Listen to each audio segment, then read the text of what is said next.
Hi, I'm IKEA and I'm here to give you a build overview of a high-end mortar set. And layout-wise, it looks like this, although I will actually preemptively already say that this is the much harder version to put together of the mortar build, but also the harder hitting version. I'll also link to an Empress version that is much easier to put together.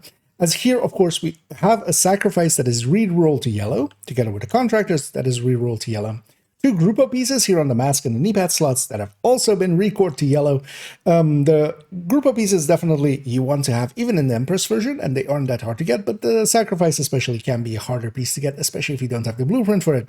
We're pairing that here with a Wyvern holster, and then as well a strategic alignment, a perfect shotgun out China Light backpack. And on this build picture, which I'll link in the description and in the comments, we see that all of those minor attributes are skill haste and skill damage. You could also go status effect and skill damage.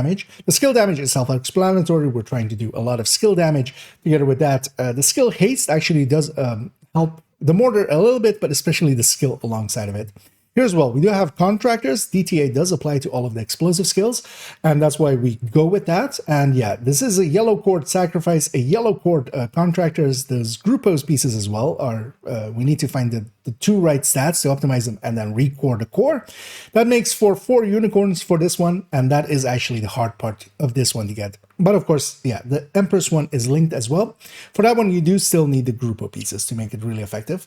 The Mortar is really the good skill to go for. That also kind of locks us into Demolitionist, although we want to also have Demolitionist as we also get explosive damage from there.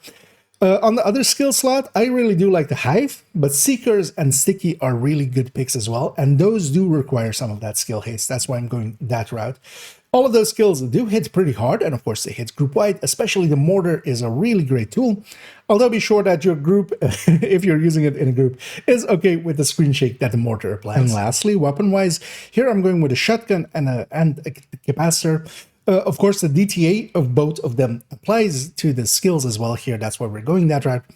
An in-sync shotgun is especially really nice, as you can just poke out for a second just before the mortar lands and trigger in sync and then do the extra damage. With a capacitor, of course, we would need to kind of continuously shoot, and I find myself actually, especially with the mortar, trying to focus more on the mortar, and then in sync is a little bit of an easier tool. But of course, the capacitor does do more skill damage, and also can be a great tool if something is pushing you. You can actually kill a red or a purple pretty easily with this build.